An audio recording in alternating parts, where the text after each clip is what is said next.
बोला 65 है।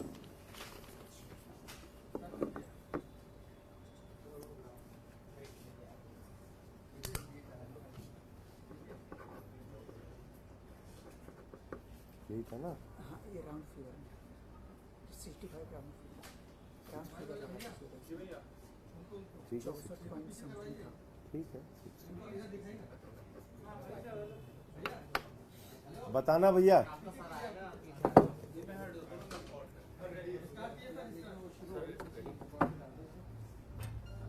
शुरू करें?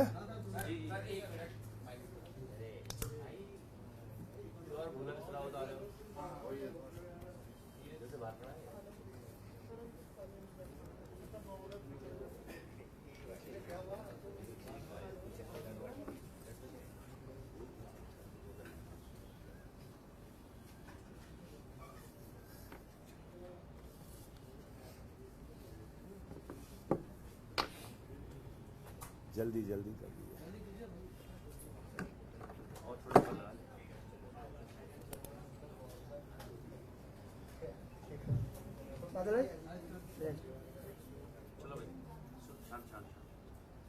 सभी पत्रकार बंधुओं को नमस्कार। आज की प्रेस वार्ता दो प्रमुख मुद्दों पर है। पहला तो ये कि 3 बार के निर्वाचित मुख्यमंत्री अरविंद केजरीवाल जी के साथ और पंजाब जैसे सूबे के मुख्यमंत्री भगवंत मान जी के साथ जो कल जेल में व्यवहार किया गया, उसके बारे में अपनी बात रखूंगा। और दूसरा विषय, भारत के प्रधानमंत्री जी ने कल अपने इंटरव्यू में बहुत सारे मुद्दे उठाए हैं, जिसका बिंदुवार आपके सामने मैं जवाब दूंगा। अरविंद केजरीवाल जी ने देश की जनता के लिए, दिल्ली की जनता के लिए, जिस जनता के लिए उन्होंने एक बेटे, एक भाई की तरह काम किया, उस जनता के लिए एक संदेश भेजा है कि मेरा नाम अरविंद केजरीवाल है और मैं आतंकवादी नहीं हूं। मेरा नाम अरविंद केजरीवाल है और मैं आतंकवादी नहीं हूं। ऐसा व्यवहार आप अरविंद केजरीवाल जी के साथ कर रहे हैं, आतंकवादियों जैसा। आपको शर्म नहीं आती? प्रधानमंत्री जी अपनी दुर्भावना में इस कदर अपनी नफरत में आप आगे बढ़ चुके हैं कि उनके परिवार से, उनकी पत्नी से उनकी मुलाकात बीच में शीशे की दीवार खड़ी करके आप करते हैं।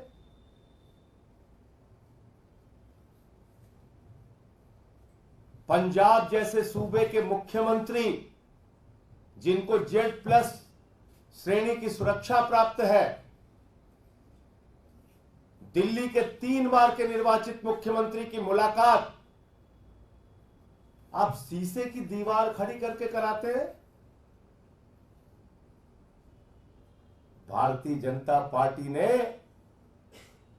प्रधानमंत्री जी ने इस कार्रवाई से यह जाहिर कर दिया गया है कि उनके मन में पूरी तरीके से एक नफरत, दुर्भावना और बदले की भावना अरविंद केजरीवाल जी के प्रति भरी हुई है। अपने ही देश में अपने ही एक मुख्यमंत्री के साथ ऐसा व्यवहार कर रहे हैं आप प्रधानमंत्री जी। 24 घंटे सीसीटीवी की निगरानी, 24 घंटे प्रताड़ित करने की योजना, 24 घंटे इस बात में आपका दिमाग काम कर रहा है कि कैसे अरविंद केजरीवाल का मनोबल गिर जाए, कैसे उनको और उनके परिवार को अपमानित किया जाए, कैसे उनके पार्टी के नेताओं को अपमानित किया जाए और उनका मनोबल तोड़ा जाए। मैं प्रधानमंत्री जी आपको बताना चाहता हूं ये अरविंद केजरीवाल है, दूसरी मिट्टी के बने हुए व्यक्ति हैं। ये दूसरी मिट्टी के बने हुए इंसान है। IRS की नौकरी को लात मार के देश सेवा का संकल्प लिया इन्होंने। सैद्धांतिक मुद्दा आया तो 49 दिन की सरकार से भी इस्तीफा दिया। ये अरविंद केजरीवाल है। इनको तोड़ने की कोई भी कोशिश करोगे तो और मजबूत होकर केजरीवाल जी आपसे लड़ाई लड़ने का काम करेंगे। कल भगवंत मान जी ने बताया कि किस तरह से मुलाकात कराई गई। भावुक हो गए वो। हम सबके लिए ये भावुकता की बात है, ये कष्ट देने की बात है, लेकिन भारत के प्रधानमंत्री और भाजपा के लिए ये शर्म की बात है। आप अपने आप में भी अगर कभी एक मिनट सोचते होंगे तो अपनी इंसानियत को मारने का काम आप कर रहे हैं। अपनी इंसानियत को मारने का काम भारतीय जनता पार्टी और देश के प्रधानमंत्री कर रहे हैं। इससे आप कोई अच्छा संदेश देश में नहीं दे रहे हैं प्रधानमंत्री जी। इससे कोई अच्छी धारणा इस देश के लोग आपके बारे में बनाएंगे, ये कभी मत सोचिएगा। तो इसलिए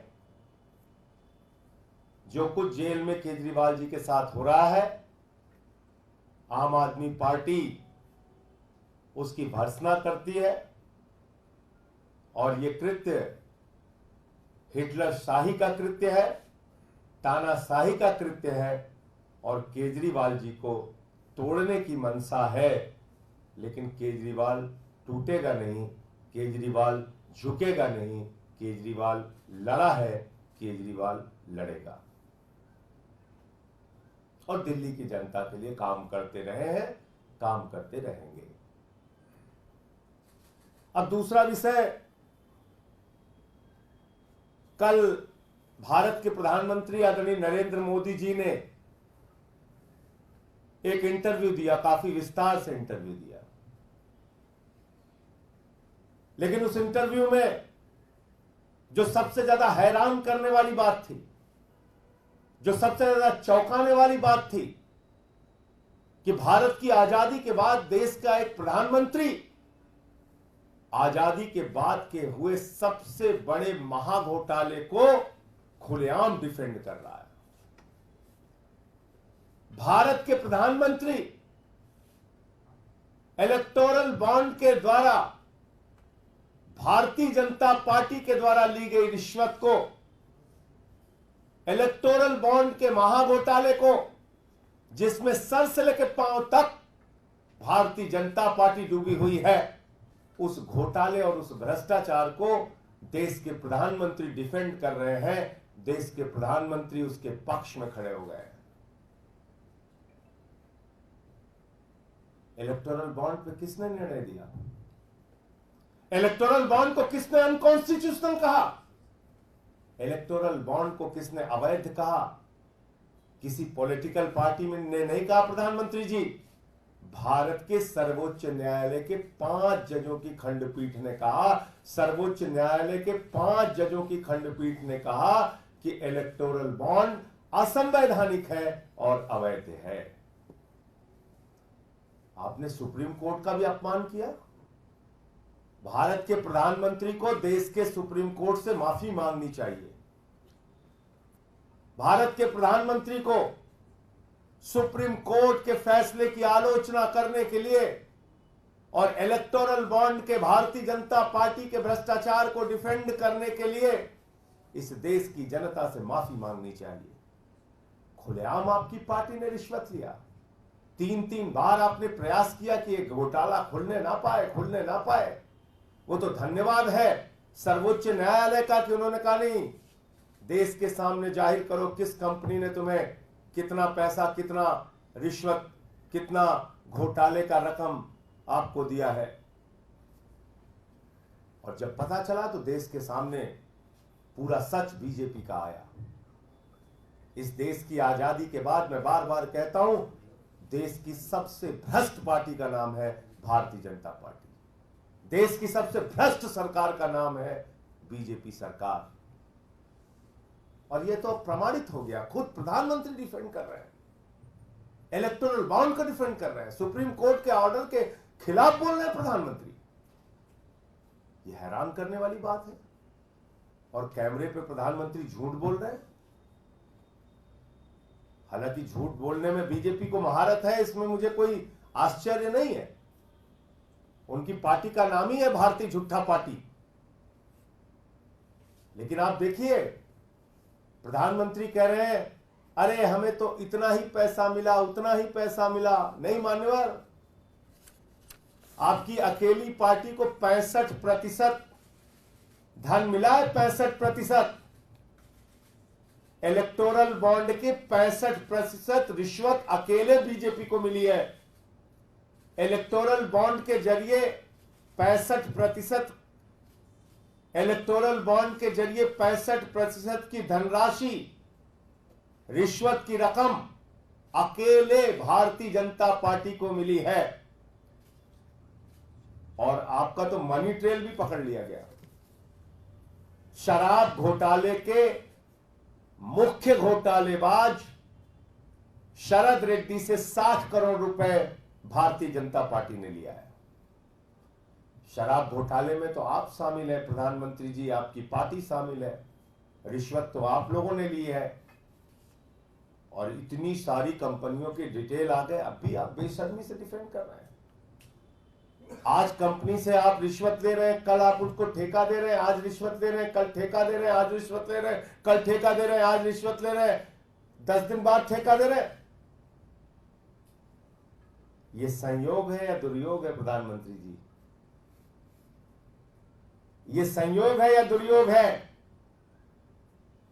ये संयोग है या रिश्वत का खेल है?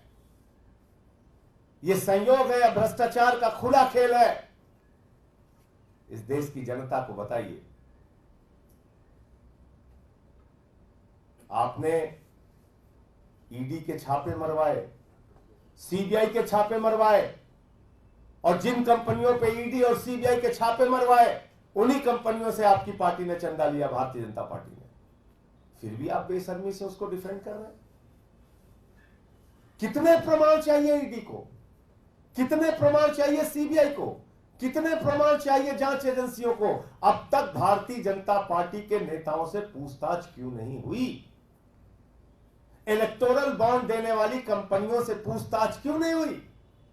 इलेक्टोरल बॉन्ड देने वाली कंपनियों से क्यों नहीं जाना गया कि किस कारण से उन्होंने रिश्वत दी और कैसे उनको ठेका मिल गया बड़ा बड़ा? शरद रेड्डी तो गिरफ्तार था, फिर भी आपको 60 करोड़ रुपए चंदा दे दिया उसने। शराब घोटाले का मुख्य आरोपी था।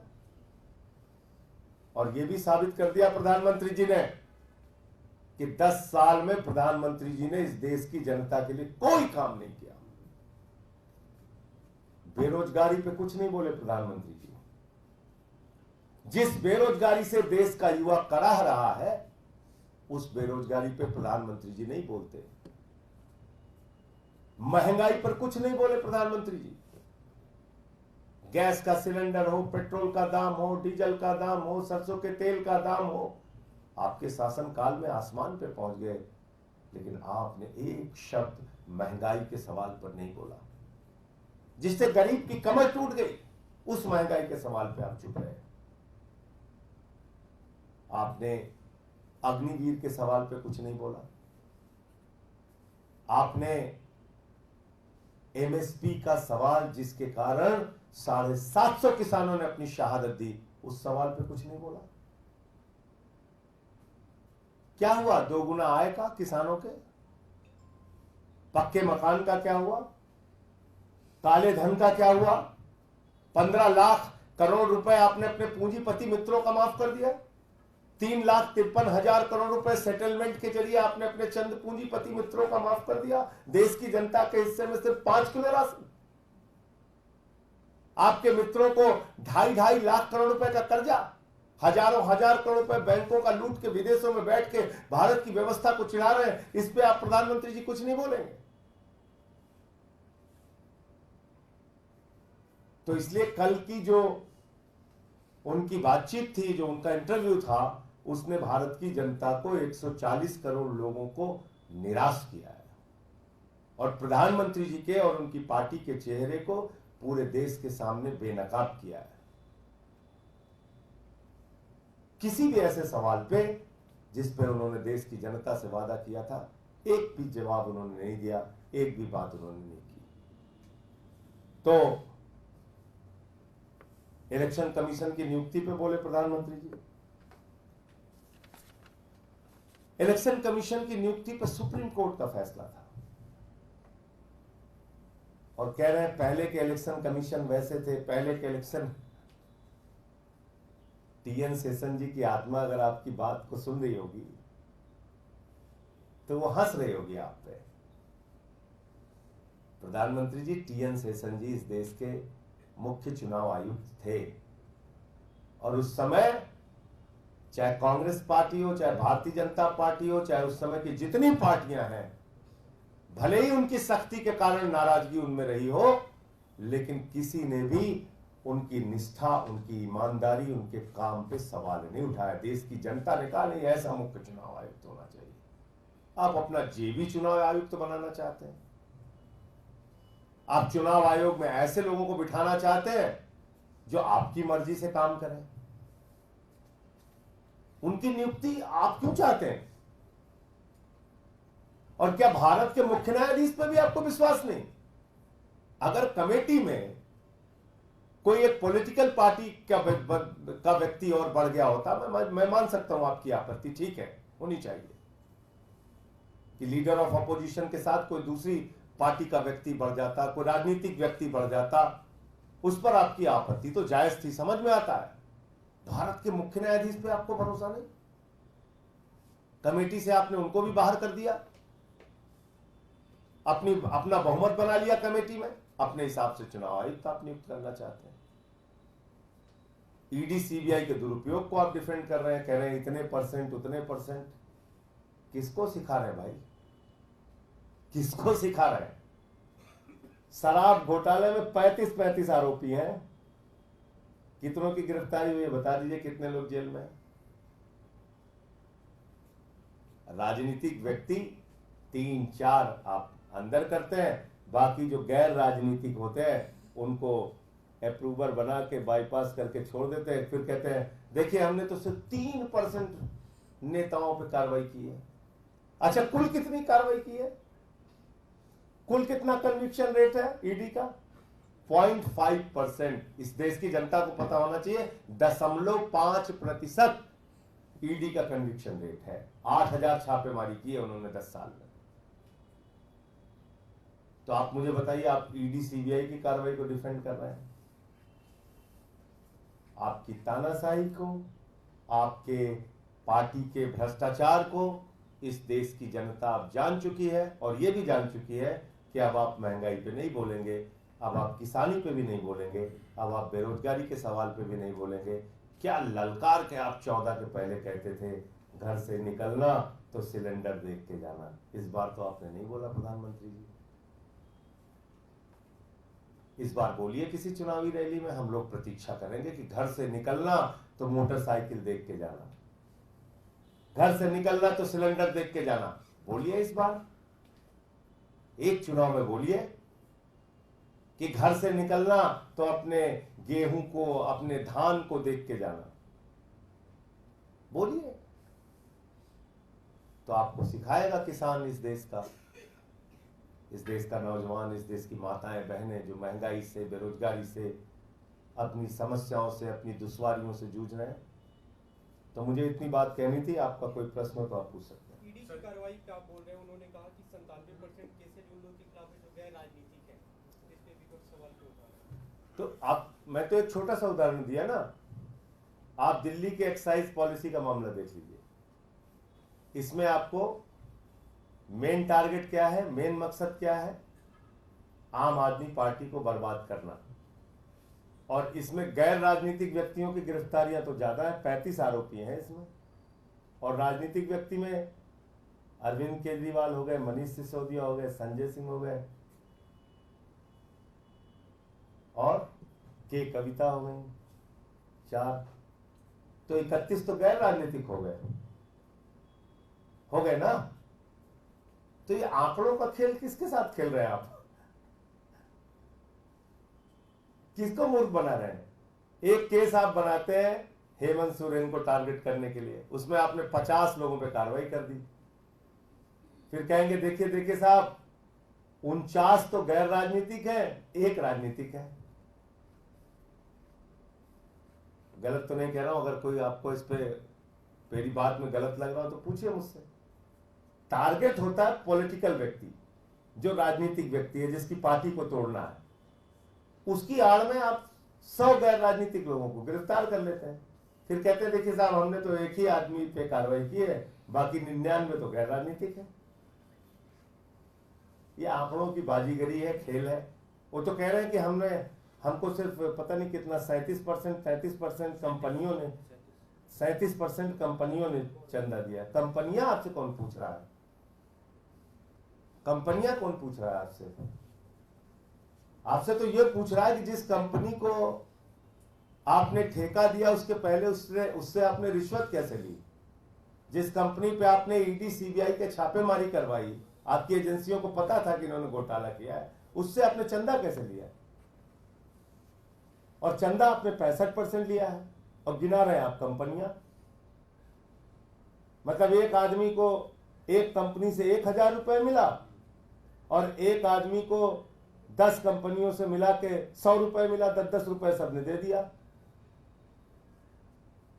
तो आप कहेंगे हमको तो एक कंपनी से मिला, उनको 10 कंपनी से मिला, उनको मिला 100 रुपए, आपको मिला 1000 रुपए। पता नहीं क्या क्या आप कंपेयर करते रहते हैं, कैसे देश की। अरे ये मूर्ख बनाने की पराकाष्ठा हो चुकी है प्रधानमंत्री जी। अब तो मूर्ख शब्द भी आपसे शर्माने लगा है, मूर्ख शब्द भी शर्माने लगा है कि यार कितना हमारा इस्तेमाल करोगे तुम। संजय जी, तिहाड़ जेल के बारे में आपने बताया कि अरविंद केजरीवाल के साथ गलत तरह का व्यवहार हो रहा है। तिहाड़ जेल का ये कहना है कि जेल मैनुअल के हिसाब से और सुप्रीम कोर्ट के आदेश के हिसाब से ये मुलाकात करवाई गई है, और वो जो नियम बनाए हैं वो दिल्ली सरकार ने ही बनाए हैं, एकदम ठीक को हम लोग फॉलो किए। प्रधानमंत्री उसमें 602 और 605 पढ़ लीजिए आपने, मैंने पिछली बार भी बोला था। 602 और 60, और मैं किसी का नाम नहीं लूंगा। एक नाम आप पूछिए कि किस मुख्यमंत्री, एक नाम तो पूछिए कि जब से तिहाड़ जेल बनी है तब से इस तरह से आतंकवादियों की तरह ऐसे बीच में शीशे की दीवार बना के आपने किस मुख्यमंत्री की मुलाकात की? इतना सवाल तो आपका बनता है मेरे ख्याल से तिहाड़ प्रशासन से। उनको नाम बताने दीजिए, उनसे पूछिए तो कि भैया किस मुख्यमंत्री की मुलाकात आपने इस तरह से कराई है आज के पहले। तो इसलिए मैं कह रहा हूं कि केजरीवाल के प्रति नफरत, दुर्भावना और एक आपका तानाशाही का रवैया है। उनका ये कहना है, तिहाड़ प्रशासन का ये कहना है कि पहले के इतिहास के बारे में जो हमसे सवाल पूछा जा रहा है, उसके बाद सुप्रीम कोर्ट का कुछ ऑर्डर है, उसके बाद हमें ये स्ट्रिक्टली बोला गया है जो जेल मैनुअल है उसको फॉलो करना है, और ये सब सुप्रीम कोर्ट के आदेश पे हो रहा है। चलिए जेल की बातें खोल दूं आपको? हाँ बताइए ना। खोलो। उसी जेल नंबर 2 में देश का एक कुख्यात अपराधी है जिससे उनका परिवार और वकील बैरक में मिलने जाते हैं। ज्यादा मत खुलवाइए, मैं रह के आया हूं 6 महीने। और किसकी किसकी मुलाकात ऑफिस में होती है उसकी लिस्ट बोल दूंगा तो फिर, और इसलिए मैं जेल प्रशासन को तो जान रहा हूं कि वो एक मोहरा है, मैं उनका नाम क्यों लूं, लेकिन मुलाकात होती है। और ये मैं कह रहा हूं 6 महीने रह के आया हूं, इस आधार पे कह रहा हूं कि ऑफिस में मुलाकात होती है, जेल में मुलाकात होती है, बहुत सारे लोगों की मुलाकात होती है, और एक कुख्यात अपराधी की मुलाकात उसके बैरक में होती है, उसके वकील से, उसकी पत्नी से। तो नाम भी बता दीजिए। छोड़ दीजिए, सर आप पता कीजिए कुछ काम, लाया गया यही पकड़ा गया। कुछ काम आप कीजिए, सर एक सवाल, कुछ काम आप कीजिए, लेकिन इसके बाद प्रधानमंत्री जी से मौका लगे तो पूछ लीजिएगा कि भाई वो कुख्यात अपराधी से भी खतरनाक केजरीवाल है क्या? ये तो बता दिए वो अपराधी इंडिया से पकड़ा गया कि इंडोनेशिया से? अब इतना जानकार आप हैं, आप इतने सीनियर पत्रकार हैं, आपको सब पता है। एक सवाल ये है कि जेल का, आपको सब पता है, और आप आज चाहेंगे तो आपको आज पता चल जाएगा। और लेकिन चलाइएगा खबर जरूर, मैं कह रहा हूँ पूरी जिम्मेदारी से इस बात को। सर, जेल का जवाब बोर्ड से संकल्प सभा की शुरुआत आज से होने जा रही है, लेकिन सवाल ये उठ रहे हैं कि आप अपनी ही सीटों पर कर रहे हैं। कांग्रेस की जो 3 सीट हैं, क्या वहां पर जेल का जवाब बोर्ड से नहीं दिया जाएगा? कोऑर्डिनेशन कमेटी की बात हुई थी, अभी तक कोई कोऑर्डिनेशन कमेटी फॉर्म नहीं हुई है। जॉइंट कैंपेनिंग की बात हुई थी, अभी तक कोई रणनीति सामने नहीं आ रही। क्या नहीं लगता इसका नुकसान? देखिए, अभी कैंडिडेट डिक्लेयर करने में कांग्रेस पार्टी ने विलम्ब किया, तो जैसे ही कैंडिडेट उनका डिक्लेयर हो गया है, हम लोग बातचीत करके और जो भी एक संयुक्त रणनीति होगी, और हमने तो हमेशा कहा है 7 सीटें में जीतना है, संयुक्त रणनीति बना के हम लोग काम करेंगे। और इसमें कोई सवाल ही नहीं है, जहां जहां उनके कैंडिडेट हैं हम सपोर्ट करेंगे, जहां हमारे हैं उनके लोग सपोर्ट सर, करेंगे। इसी कैंडिडेचर पर बीजेपी कह रही है कि महिलाओं की बात करते हैं, लेकिन दिल्ली में ना ही आम आदमी पार्टी ना ही कांग्रेस ने किसी भी महिला उम्मीदवार को नहीं उतारा। देखिए, जहां तक बीजेपी का सवाल है, उसको तो महिलाओं के बारे में कुछ बोलने का अधिकार ही नहीं है। फिर मुझे हाथरस का कांड याद दिलाना पड़ेगा, फिर मुझे मणिपुर में क्या हुआ हमारी माताओं बहनों के साथ, उसको याद दिलाना पड़ेगा। फिर मुझे पहलवान बेटियों के साथ जो इस राष्ट्र का गौरव है, उन बेटियों को कैसे घसीट घसीट के मारा गया इसी दिल्ली की सड़कों पे, वो मुझे याद दिलाना पड़ेगा। तो इसलिए कम से कम भारतीय जनता पार्टी को महिलाओं के सम्मान और सुरक्षा के बारे में बोलने का अधिकार नहीं है। और 33% आरक्षण देने के नाम पे भी उन्होंने कितना बड़ा धोखा इस देश की महिलाओं के साथ किया, वो भी इस देश के सामने है। सर, एक सवाल ये है, एबीपी न्यूज़ की वोटर सर्वे में जो ओपिनियन पोल है उसमें ये जो आंकड़ा आया है कि एक बार फिर से बीजेपी दिल्ली की 700 सीटों पर क्लीन स्वीप करने जा रही है। देखिए, सर्वे के परिणाम कई बार बदलते हैं। मुझे याद है कि पहला चुनाव जब हम लोग 13 में जीत रहे थे, तो हमें उस समय 5 सीट 3 सीट ऐसे लोग दिखा रहे थे, कोई कोई तो 0 भी दिखा रहा था। पहली बार 28 आई, दूसरी बार बीजेपी को 42 दिखा रहे थे, हमको फिर हारता हुआ दिखा रहे थे, तो हमारी 67 आई। तो इसलिए जहां तक सर्वे के परिणाम का सवाल है, वो कई बार परिवर्तित होते हैं। और मुझे उम्मीद है कि देश की जनता महंगाई, किसानी, बेरोजगारी, इन सवालों पर अगर वोट देगी तो बीजेपी के खिलाफ वोट देगी और बीजेपी बुरी तरीके से हारेगी। और दिल्ली में तो परिस्थितियां बदल चुकी हैं। दिल्ली में तो लोग ये देख रहे हैं कि उनके बेटे, उनके भाई के साथ क्या कर रही है बीजेपी। तो ये एक सवाल है। जी, एक सवाल है, राजपूत समाज बीजेपी के खिलाफ कई देश और यूपी में भी प्रदर्शन कर रहा है, जातिवाद का आरोप लगा रहा है टिकट बंटवारे को लेकर। देखिए, वो जो आरोप है वो प्रमाण के तौर पे पूरे देश के सामने है। भारत सरकार के केंद्रीय मंत्री रूपाला जी क्षत्रिय समाज के बहु बेटियों पे सवाल उठा रहे हैं। ये भारतीय जनता पार्टी की मानसिकता है। आप क्षत्रिय समाज के बहु बेटियों के ऊपर सवाल उठा रहे हैं? उनके त्याग और बलिदान आपको याद नहीं? किस तरह से उन्होंने संघर्ष किया, लड़ाई लड़ी मुगलों से, अंग्रेजों से, ये याद नहीं आपको? इतनी घटिया मानसिकता आपकी। अरे हम लोगों से लड़िए ना, हमारे परिवारों पर क्यों सवाल उठा रहे हैं? तो इसलिए बीजेपी को बहुत साफ शब्दों में कहना चाहता हूं, लड़ाई लड़ना है हमसे लड़ो। हमारे समाज की बहु बेटियों पे सवाल उठाओगे, कतई बर्दाश्त नहीं किया जाएगा, सूद समेत उसका जवाब दिया जाएगा। आपने मजाक बना रखा है। इतना अपमान। आज पूरे देश का क्षत्रिय समाज आक्रोशित है, आंदोलित है, लाखों लाखों की सभाएं हो रही हैं और चुनाव में सूद समेत जवाब देने के लिए क्षत्रिय समाज तैयार है। आप हम लोगों से लड़िए भाई। बहु बेटियों तक पहुंच गए आप लोग। इतना आपका दिमाग खराब हो गया, तो ये गलत बात है।